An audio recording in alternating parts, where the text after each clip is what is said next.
Hi, I'm Tanya D. from Y'all. Where do we get the energy and the power to have the courage to change the things we can? Well, first of all, we have to ask ourselves, what are we trying to change? What is important? And the spiritual journey is going from a fleshly, our body and our soul, the world, we're going to our spiritual self. So we're going to have to change some things, and we need this energy and power source to have the courage to change. Where do we get that source?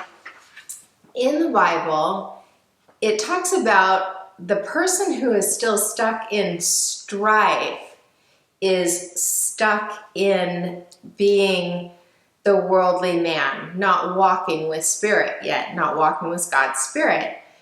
So strife is anger, it's conflict, it's bitterness, it's disappointment, it's having disagreements over fundamental issues.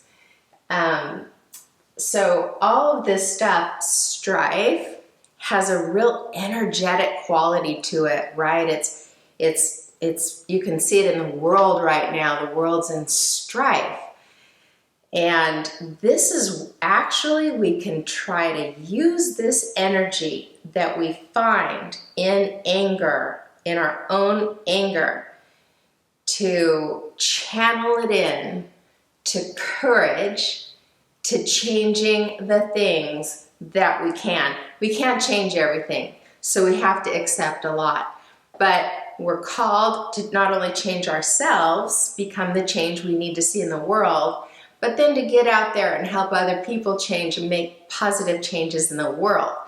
So one of the things that strife or anger, conflict is, anger especially, is doing in your life is anger is trying to protect. Like people who are angry, they're actually trying to protect something. And they've been hurt.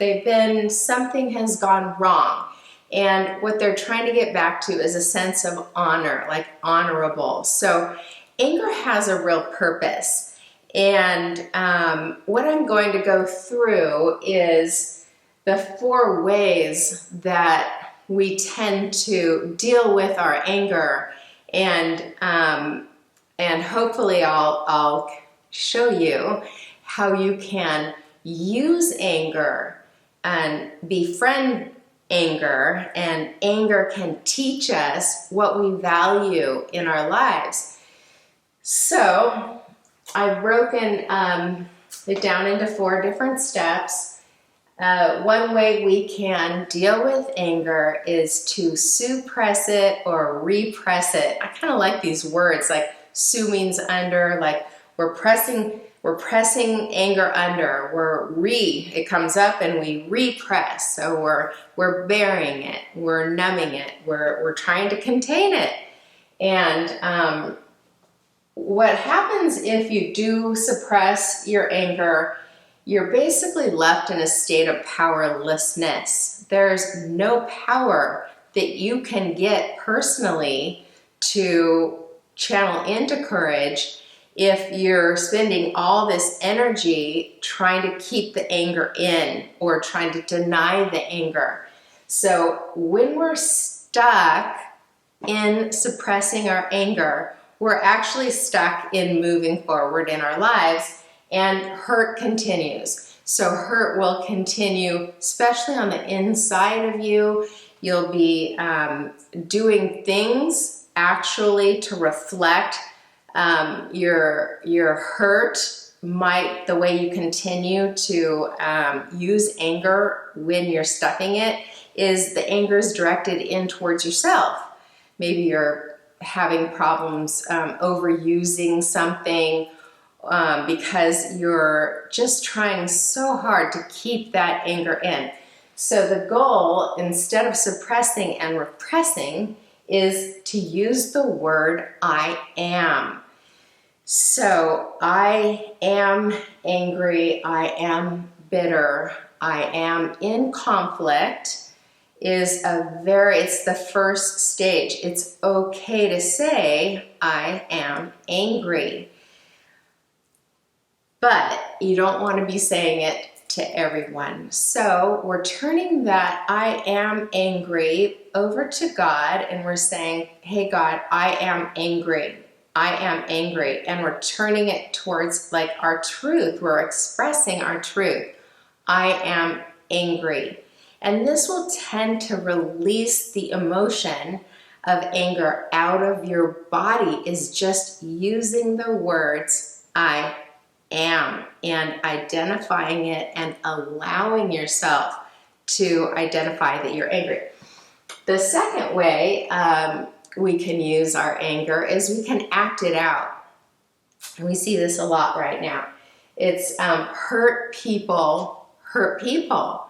And if you have too much anger that you can see it's an energy, it's powerful. This is a crimes of passion. This energy, this source, this strife, if acted out, and we take a stance of I am the victim and I can act this out on other people, this is a type of misused power. So you can see that you're still using power. You're not going to be using power in the right way to have the courage to change your own life when you're misusing it and it's being directed out onto others. The third thing we can do with anger is we can witness our anger. Now, when we can get to the point where we can sit with our anger, we can identify like, oh, I'm angry. And I'm not a real angry person, so it was really hard for me to identify when I was angry. And my mind would ruminate on something, ruminate like over and over and over and over. And I'm like, oh, I'm angry, I get it.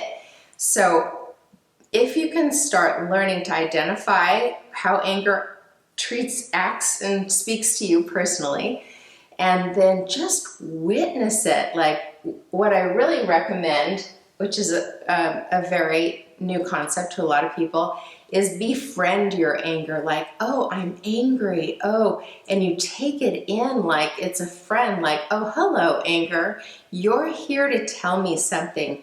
You're here to share with me something that I value, something that I want. What do I want? What do I need to do? What is this anger telling me? And when we can get to this level, the war tends to start diminishing. The war is over.